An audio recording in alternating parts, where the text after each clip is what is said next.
Bonjour frères et sœurs, et un bonjour tout particulier à nos futurs mariés qui nous font le plaisir d'une visite.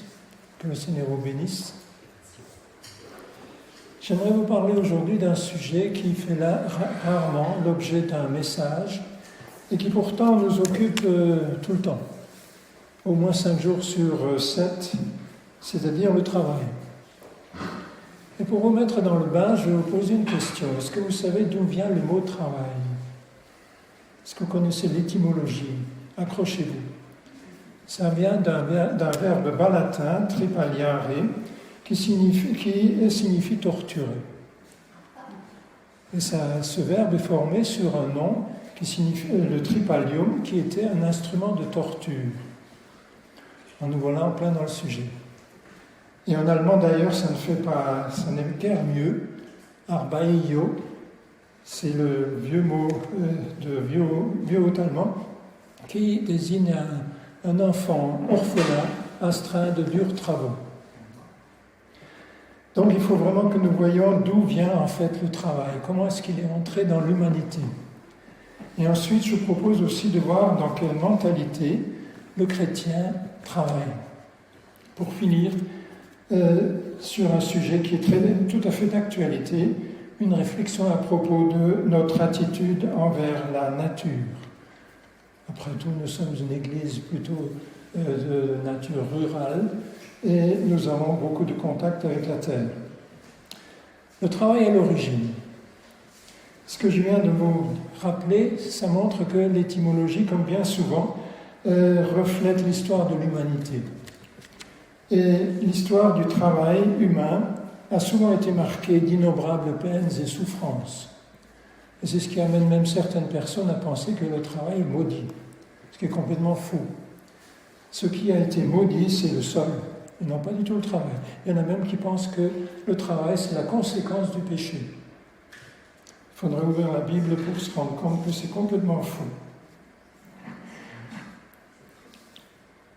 Ce qui est vrai, c'est que le péché, donc, a jeté la magnifique création de Dieu dans une salissure.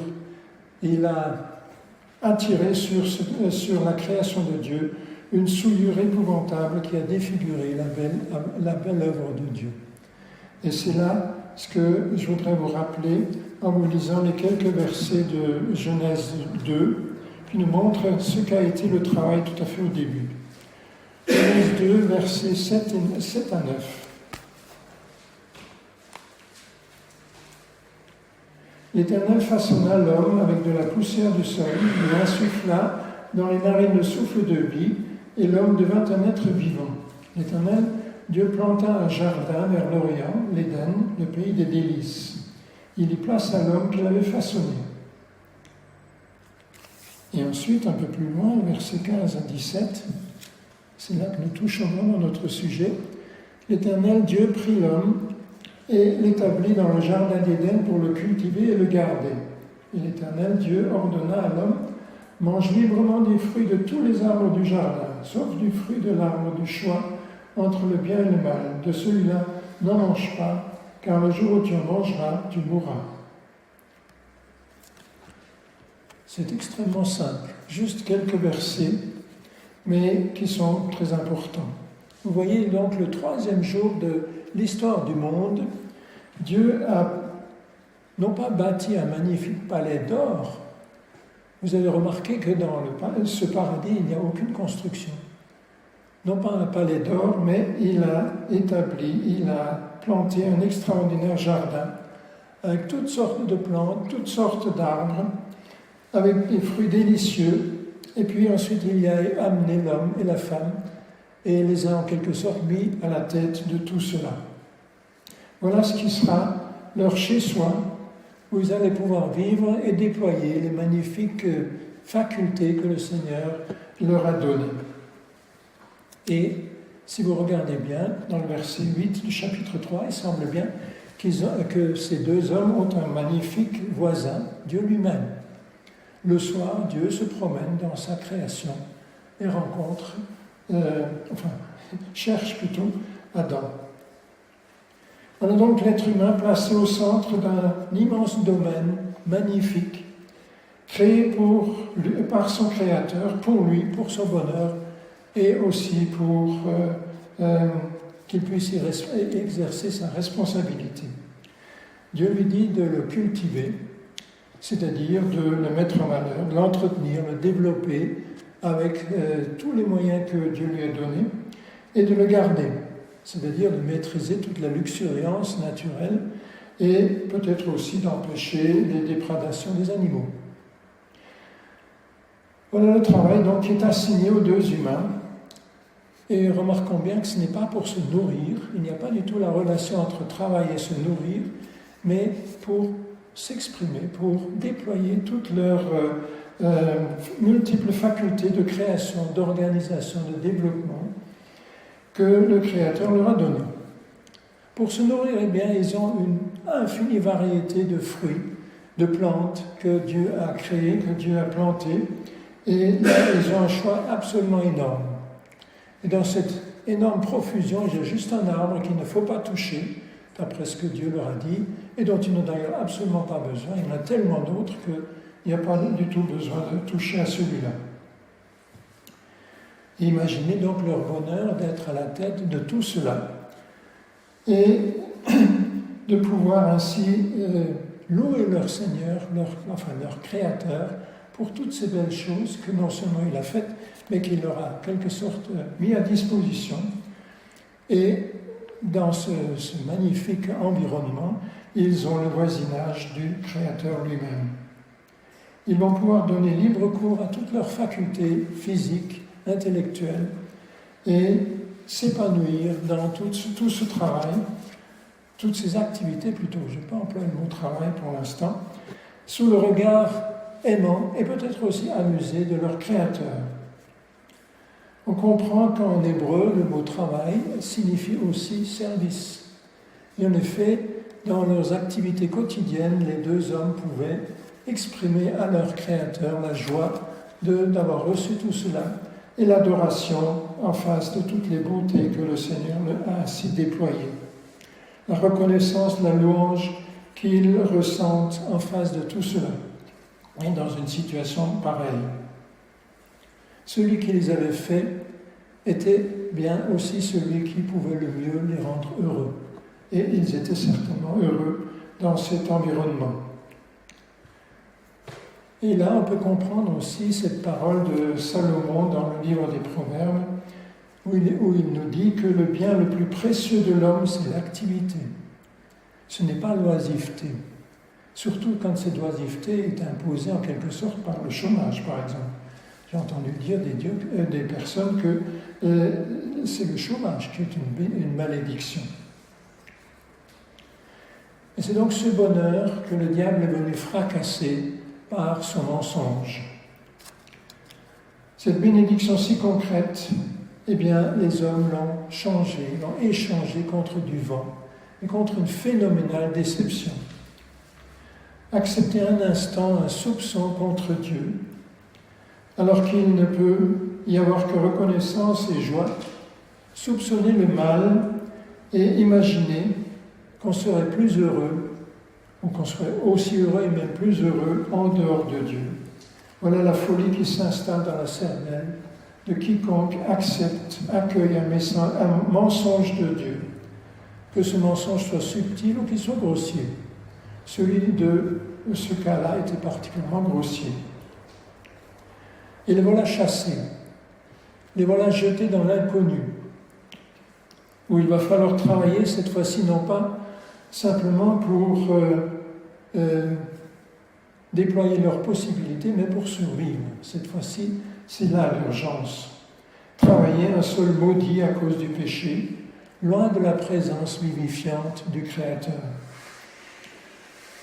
Et dans des conditions tout à fait nouvelles.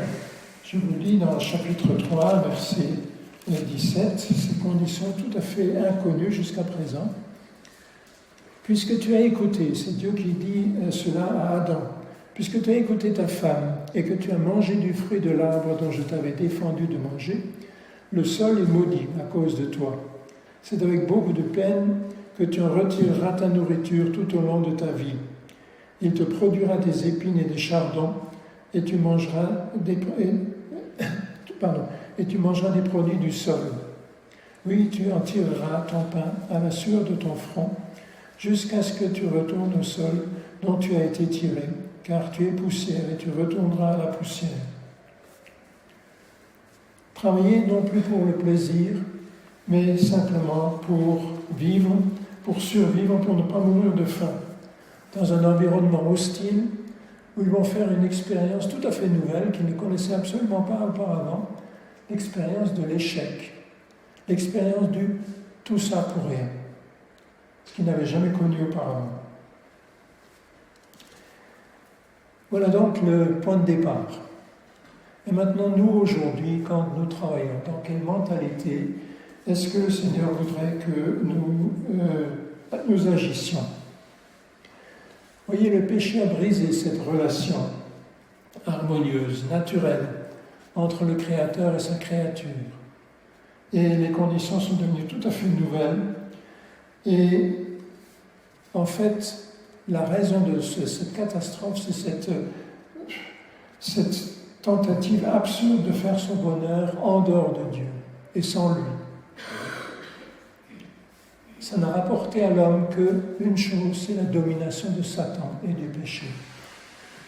Et dans ma conversion, voilà ce qu'il faut que je reconnaisse, ce que j'ai reconnu, et j'avoue la folie insultante de cette attitude, consciente ou non, brutale ou subtile, mais en tout cas réelle. Je reviens sous l'autorité de mon Créateur, qui m'ouvre les bras de la réconciliation grâce à l'œuvre de Jésus sur la croix. Et puisque de cette façon-là, Dieu retrouve son autorité légitime sur ma vie, il s'agit ensuite que cette autorité soit étendue à tous les domaines de ma vie, et donc aussi au domaine de l'activité, du travail. J'ai observé que dans la vie d'une personne, il y a toujours quelque chose d'absolu, quelque chose ou quelqu'un qui prend une attitude absolue, qui dirige cette personne, une autorité supérieure à qui tout le reste est soumis. Simplement, souvent ce n'est pas conscient. Mais pour une chrétienne, il faut que ce soit conscient. Il faut que ce soit une décision claire, disant que le domaine de mon activité professionnelle a besoin de Dieu comme maître, comme conseiller, comme guide, comme tous les autres aspects de ma vie. Et j'ai besoin de Dieu pour me diriger.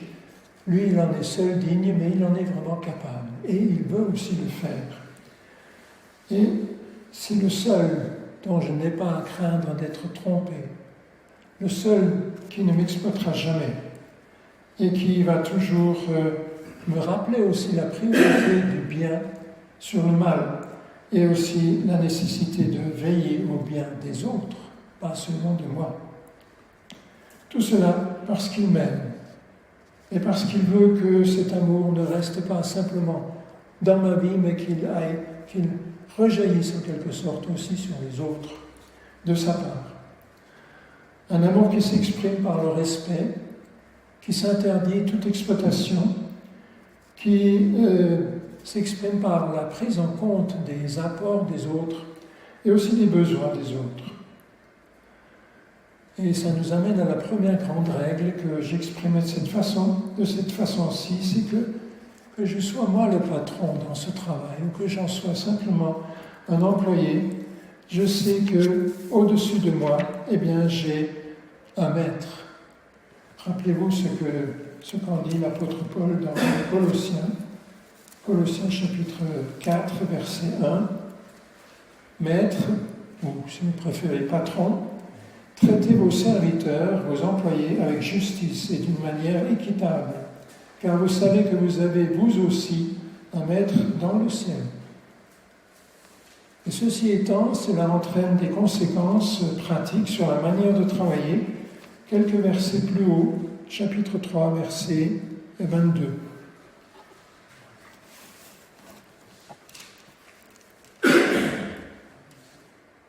Esclaves, ou si vous voulez, employés, ouvriers, obéissez en tout point à vos maîtres terrestres, et pas seulement quand on vous surveille, comme s'il s'agissait de plaire à des hommes, mais de bon gré parce que vous révérez le Seigneur, et de tout votre cœur, et cela par égard pour le Seigneur et non par égard pour les hommes. Car vous savez que vous recevrez du Seigneur comme récompense l'héritage qu'il réserve au peuple de Dieu.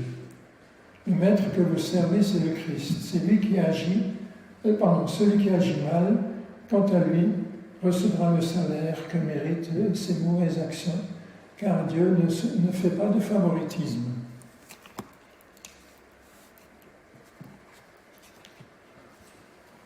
C'est donc, d'une manière ou d'une autre, que je ne suis jamais le maître absolu dans ma vie. Je ne peux pas être plus que simplement le gérant de tout ce que le Seigneur me donne, m'accorde, me confie. Et vous le savez, le gérant, c'est quelqu'un qui doit des comptes et qui devra de toute façon le faire d'une manière tout à fait normale, comme allant de soi. C'est une règle fondamentale dans le contrat de vie sur cette terre. C'était là une première règle. Je crois qu'il y en a encore une autre, tout aussi importante aussi, c'est qu'en dehors du Seigneur, la satisfaction que l'on cherche dans le travail, c'est souvent simplement la satisfaction de ses désirs personnels et qui, de toute façon, ne sont jamais comblés et qui, souvent aussi, sont satisfaits partiellement aux frais et aux dépens des autres. Sous la direction du Seigneur, il s'agit désormais simplement de définir mes besoins et donc d'être beaucoup plus modeste, mes besoins véritables et de les tenir. Et ça dégagera de l'énergie, des moyens pour regarder au-delà de moi et retrouver ainsi la vocation initiale qui était celle d'Adam et d'Ève de servir, comme le veut donc le mot hébreu. Servir et créer les moyens de ce service. Ce recentrage du travail sous l'autorité de Dieu me semble vraiment fondamental. Les circonstances où ce recentrage se déroulera seront les mêmes, non? Et même d'une façon générale, les circonstances où le travail se déroulera seront celles de tout le monde. Et les frustrations ne manqueront pas. Mais si je les assume avec la confiance en Dieu, si je mets sa volonté au centre, eh bien je pourrai retrouver, ou toujours à nouveau retrouver paix et équilibre, même dans les moments de stress ou dans les tempêtes périodiques. Rappelez-vous, le principe que Paul avait exprimé à ce sujet-là, c'est quand je suis faible que je suis fort. Ça se trouve dans 2 Corinthiens 12, verset 10. Je dirais cela en d'autres termes. Lorsque je prends conscience d'être au bout de mes moyens et que je le dis au Seigneur, eh bien lui, il garde tous ses moyens et il va les mettre en œuvre, il va suppléer et alors il peut donner toute sa mesure.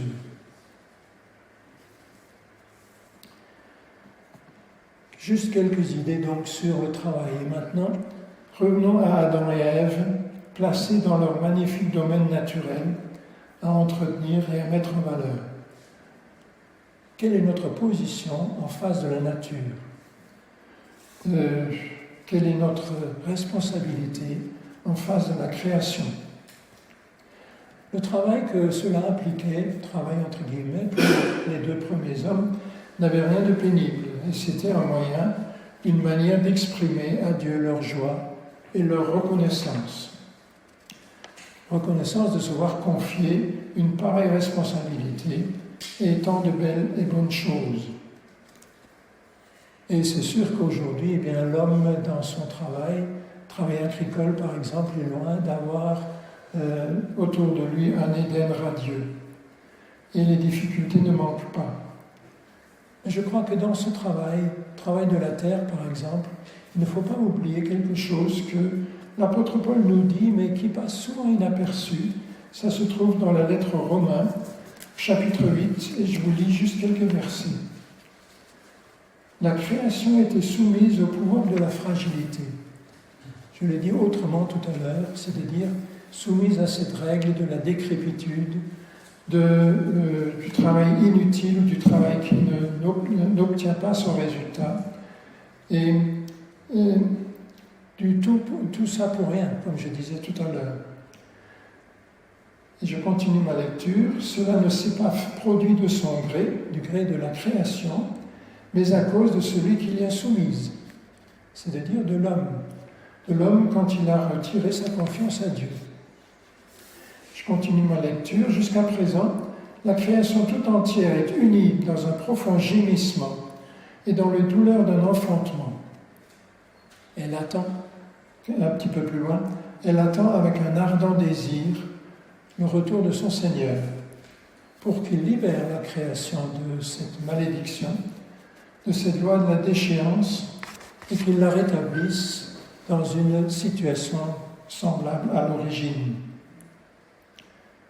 Quand je lis ces versets de l'apôtre Paul, je ne peux pas m'empêcher de ressentir ce reproche discret qui se trouve dans ces paroles. Reproche envers l'homme, mais un reproche bien réel qui s'y cache. Un reproche envers la créature humaine qui a disposé librement de toute la création et qui a jeté les autres créatures dans une souffrance qui n'a jamais cessé à cause de sa folie d'homme. Et puis une folie qui aujourd'hui s'exprime de façon encore beaucoup plus brutale, beaucoup plus cynique à travers le monde, et même d'une certaine façon dans l'agriculture. Avec Claudine, chez nous, nous avons juste un art ou deux de verdure et de terre. Ça fait extrêmement peu, naturellement. Nous en sommes propriétaires sur le plan légal. Mais qu'est-ce que ça veut dire sur le plan pratique? Eh bien, ça veut dire que chaque rose, chaque fraise, chaque tomate me dit « Je suis une créature comme toi et j'ai été fait par le même créateur que toi. Et donc, tu as une responsabilité. Je profite donc de ce petit coin de nature, mais je le mets en valeur, je l'entretiens avec reconnaissance envers le Seigneur, mais je n'en dispose pas librement. Et si ce petit terrain était 100 fois, 1000 fois plus grand, je crois que je ne pourrais pas agir autrement. Je ne peux pas l'exploiter au pire sens du terme, comme cela se fait parfois, sans égard pour les saletés qu'on met dedans et le mauvais emploi qu'on en fait.